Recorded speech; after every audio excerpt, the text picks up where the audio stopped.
नमस्कार दोस्तों, मेरे YouTube चैनल सिविल इंजीनियर जय कुमार तिवारी में आपका स्वागत है। दोस्तों, जैसा कि आपको पता है कि मैं इस समय लैंड यूज चेंज करने की जो प्रक्रिया है इस पर पूरी सीरीज बना रहा हूँ। उस सीरीज का ये 3rd वीडियो है और इस वीडियो में मैं बात करूँगा कि भूप्रयोग परिवर्तन की जो उत्तर प्रदेश नगर नियोजन और विकास अधिनियम 1973 है उसके अंतर्गत क्या प्रक्रिया है और उसके अंतर्गत जो प्रक्रिया है उसका ही उल्लेख इस शासनादेश में किया गया है, जिस शासनादेश को मैं आपके स्क्रीन पर दिखाऊंगा अभी। तो देखते हैं कि इसमें प्रक्रिया का क्या उल्लेख किया गया है। आइए वीडियो शुरू करते हैं।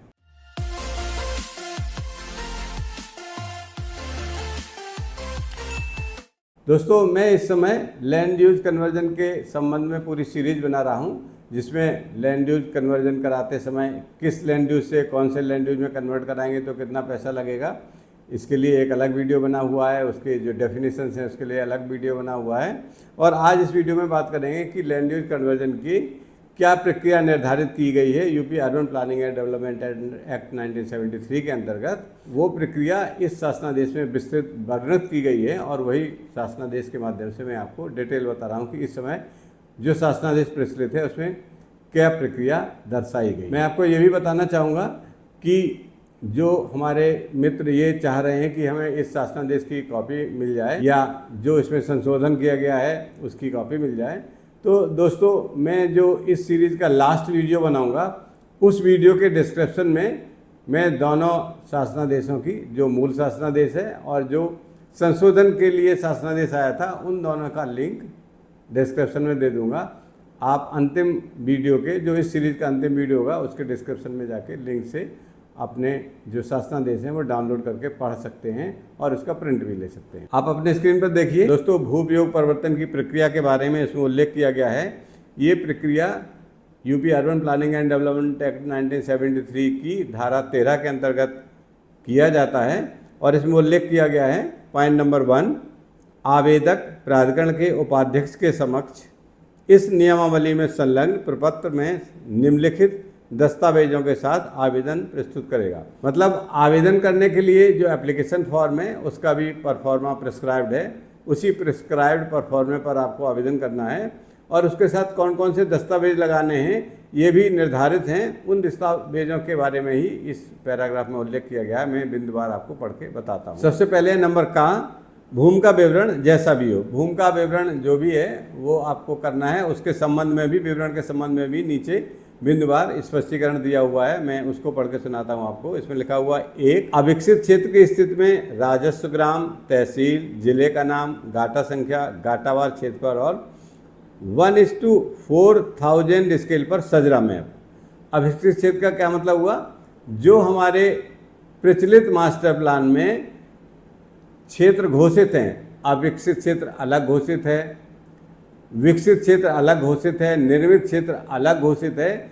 तो अगर आपकी ज़मीन जिसका भूप्रयोग आप परिवर्तित कराना चाह रहे हैं वो अविकसित क्षेत्र की स्थिति में है, अविकसित क्षेत्र के अंतर्गत आता है, तब आपको ये चीज़ें रखनी है, शामिल करनी है इस दस्तावेजों में। राजस्व ग्राम, तहसील, जिले का नाम, गाटा संख्या, गाटावार क्षेत्रफल और 1:4000 स्केल पर सजरा मैप, ये बनाना है।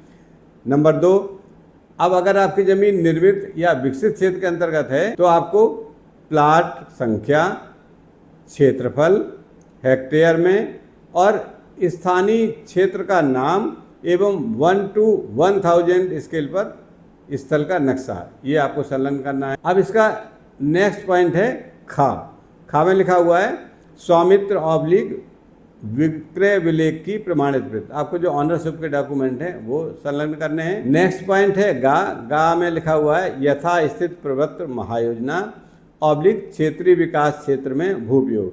मतलब जो मास्टर प्लान है उस समय लागू, या अगर जोनल डेवलपमेंट प्लान के अंतर्गत कोई भूप्रयोग निर्धारित किए गए हैं तो वो जो भी प्रभावी मास्टर प्लान में या जोनल प्लान में आपका उस भूमि का जो आप परिवर्तित कराना चाह रहे हैं वर्तमान में क्या भूप्रयोग है उसका उल्लेख करना है।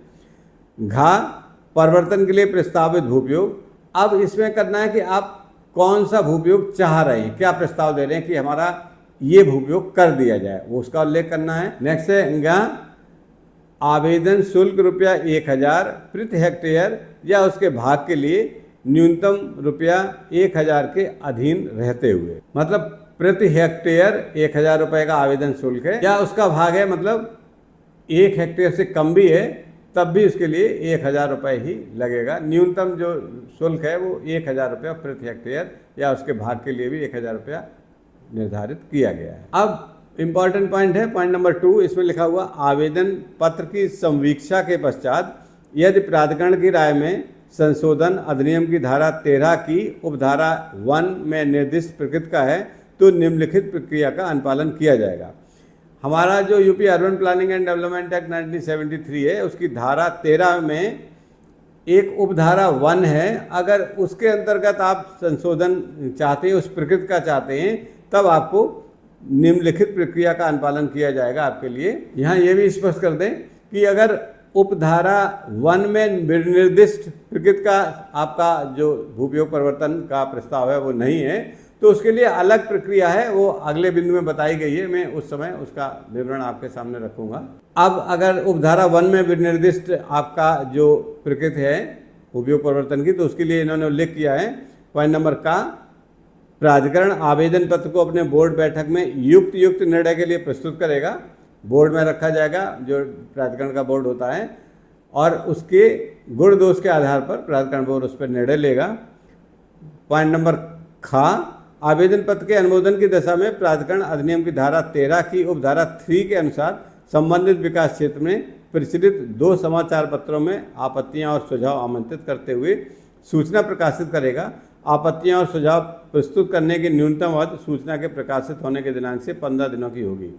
मतलब आप जो प्रस्ताव दे रहे हैं वो प्राधिकरण बोर्ड अगर समझता है कि करने योग्य है तो उसकी विज्ञप्ति पेपर में निकाली जाएगी, जो वहाँ के क्षेत्र में प्रचलित समाचार पत्र हैं उनमें निकाली जाएगी, और कम से कम 15 दिन का समय दिया जाएगा आपत्ति और सुझाव प्रस्तुत करने के लिए पब्लिक को।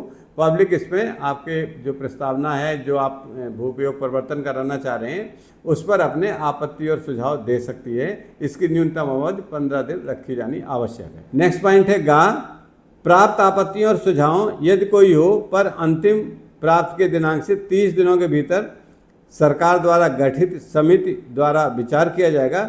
समिति की आख्या और संस्तुति को अंतिम निर्णय हेतु प्राधिकरण के बोर्ड की अगली बैठक में प्रस्तुत किया जाएगा। अब 15 दिन हो गया, 15 दिन में आपत्ति मांग ली, जिसने जो आपत्ति देनी थी दे दी। इसके बाद एक प्राधिकरण स्तर पर शासन द्वारा नियुक्त की गई समिति उस आपत्ति और सुझावों का, उन आपत्तियों और सुझावों का विवेचना करेगी। गुण दोष के आधार पर निर्णय लिया जाएगा कि अब इन आपत्तियों का निस्तारण कैसे किया जाए। अगर वो निस्तारित किए जाने योग्य हैं तो वो जो समिति है वो प्राधिकरण बोर्ड को सबमिट कर देगी अपनी रिपोर्ट कि भाई हाँ आपत्तियाँ और सुझाव ऐसी कोई नहीं है जिनमें कि इनके जो भूपयोग परिवर्तन का प्रस्ताव है इसको गिरा दिया जाए या निरस्त कर दिया जाए, ये स्वीकृति करने योग्य है। जब उस समिति की ये रिपोर्ट आ जाएगी प्राधिकरण के समक्ष तो फिर समिति की रिपोर्ट के आधार पर दोबारा से प्राधिकरण बोर्ड की अगली बैठक में वो प्रस्ताव रखा जाएगा, और अगली प्राधिकरण की बोर्ड बैठक में वो प्रस्ताव अगर अनुमोदित हो जाता तब आगे की प्रक्रिया अपनाई जाएगी। अगला बिंदु है घा, उपनियम गा के अधीन अनुमोदन की दशा में प्राधिकरण भूपयोग परिवर्तन शुल्क की गणना करेगा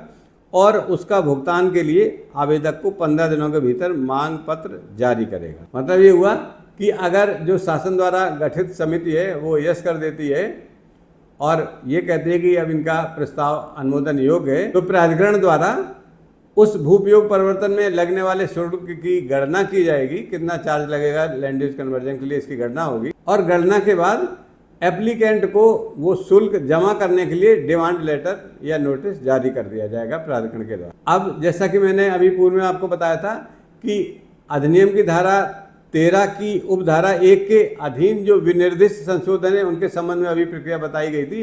अब उपधारा 1 में विनिर्दिष्ट संशोधनों के अतिरिक्त अगर कोई संशोधन है तो उसके बारे में क्या प्रक्रिया, इसका वर्णन नीचे किया गया है। इसके लिए प्रक्रिया है कि पॉइंट नंबर का, प्राधिकरण आवेदन पत्र को युक्त निर्णय के लिए अपने बोर्ड में प्रस्तुत करेगा। उस एप्लीकेंट के आवेदन को प्राधिकरण अपने बोर्ड में प्रस्तुत करेगा युक्त निर्णय के लिए कि भाई करने योग्य है या नहीं है। पहला चरण यही है जो पहले भी था। नेक्स्ट पॉइंट नंबर खा, अनुमोदन की दशा में प्राधिकरण प्रस्ताव को अपनी संस्तुति के साथ बोर्ड के निर्णय के दिनांक से 15 दिन के भीतर राज्य सरकार को अग्रेसित करेगा। अगला चरण इसमें है कि अगर प्राधिकरण का बोर्ड उसको अनुमोदित कर देता है तो यहाँ पर कमेटी निर्णय नहीं लेगी, फिर इसको राज्य सरकार को प्रेषित कर दिया जाएगा कि अतिरिक्त प्रकार के भूपयोग परिवर्तन है उनको वहाँ पर शासन द्वारा गठित समिति उन पर विचार नहीं करती है। प्राधिकरण बोर्ड से युक्त संगत निर्णय होने के उपरांत उसको शासन स्तर पर भेज दिया जाता है और शासन उस पर निर्णय करती है। नेक्स्ट पॉइंट है गा, राज्य सरकार की सहमति के पश्चात प्राधिकरण अधिनियम की धारा 3 की उपधारा 3 के अनुसार संबंधित विकास क्षेत्र में प्रचलित 2 समाचार पत्रों में आपत्तियों और सुझाव आमंत्रित करते हुए सूचना प्रकाशित करेगा। आपत्ति और सुझाव प्रस्तुत करने की न्यूनतम अवधि सूचना के प्रकाशित होने के दिनांक से 15 दिनों की होगी। जब राज्य सरकार से सहमति प्राप्त हो जाएगी उसके बाद प्राधिकरण 2 प्रचलित उस क्षेत्र में प्रचलित दैनिक समाचार पत्रों में आपत्ति और सुझाव मांगने के लिए नोटिस जारी करेगा, अब विज्ञप्ति जारी करेगा, जिसमें कि न्यूनतम 15 दिन का समय दिया जाएगा कि 15 दिन के अंतर्गत कोई भी जनता, कोई भी आम नागरिक इस परिवर्तन किए जाने वाले प्रस्ताव पर अपनी आपत्ति या सुझाव प्राधिकरण स्तर पर जमा कर सकता है। नेक्स्ट पॉइंट है घ, आपत्तियों और सुझाव यदि कोई हो पर उनकी अंतिम प्राप्ति के दिनांक से 30 दिनों के भीतर राज्य सरकार द्वारा गठित समिति द्वारा विचार किया जाएगा। समिति की आख्या और संस्तुति को अंतिम निर्णय हेतु प्राधिकरण के बोर्ड की अगली बैठक में प्रस्तुत किया। इस बिंदु में यह कहा गया है कि आपत्ति सुझाव प्राप्त होने के बाद शासन द्वारा गठित समिति द्वारा आगामी 30 दिनों के अंदर उन आपत्तियों और सुझावों पर विचार किया जाएगा और स्वीकृत योग्य पाए जाने पर प्राधिकरण को वो अपनी रिपोर्ट प्रस्तुत करेगी समिति और प्राधिकरण की अगली बोर्ड में अंतिम रूप से अनुमोदन के लिए वो प्रस्तुत किया जाएगा। नेक्स्ट पॉइंट है प्राधिकरण अपनी संस्तुति को बोर्ड के निर्णय के दिनांक से 15 दिनों के भीतर राज्य सरकार को अग्रेसित करेगा। बोर्ड में रखने के आगामी 15 दिनों में प्राधिकरण अपनी जो भी रिकमेंडेशन होगा उस रिकमेंडेशन को राज्य सरकार के सामने प्रस्तुत करेगी या प्रेषित करेगी, राज्य सरकार उस पर विचार करे। नेक्स्ट पॉइंट है चा, राज्य सरकार अपने निर्णय के संबंध में प्राधिकरण को सूचित करेगा और तदनुसार प्राधिकरण आवेदक को सूचित करेगा। फिर राज्य सरकार के हाथ में है, राज्य सरकार जब भी इस पर अपना निर्णय ले लेगी, हाँ या ना या कोई सशर्त अनुमोदन है, तो वो प्राधिकरण को सूचित करेगा राज्य सरकार और प्राधिकरण के माध्यम से आवेदक को सूचना दी जाए। नेक्स्ट पॉइंट है छा, उपधारा चा के अधीन अनुमोदन की दशा में प्राधिकरण भूपयोग परिवर्तन शुल्क की धनराशि गणना करेगा और उसका भुगतान करने के लिए आवेदक को 15 दिन के भीतर मांग पत्र जारी करेगा। जब शासन से अनुमोदन आ जाएगा, जैसे ऊपर बिंदु 4 में बताया गया है, तो अनुमोदन आने के 15 दिन के भीतर प्राधिकरण उस पर जो भूपयोग परिवर्तन का शुल्क है उसकी गणना कर लेगा और गणना करके 15 दिन के भीतर आवेदक को नोटिस या डिमांड भेज देगा कि शुल्क जमा कराए। दोस्तों, इस वीडियो में मैंने जो भूपयोग परिवर्तन की प्रक्रिया निर्धारित है विभिन्न भूपयोगों के लिए उसका वर्णन किया है। अगले वीडियो में मैं बात करूंगा कि भूपयोग परिवर्तन का जो शुल्क है उसका भुगतान करने का क्या प्रोसेस है, क्या प्रक्रिया है, उसके बारे में विस्तार से बात करेंगे।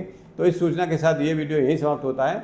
दोस्तों, आपसे अनुरोध है कि इस वीडियो को अधिक से अधिक लोगों को शेयर करें ताकि लोगों को लैंड यूज परिवर्तन की क्या प्रक्रिया है ये पता चल सके और इस चैनल को सब्सक्राइब अवश्य करें। नमस्कार।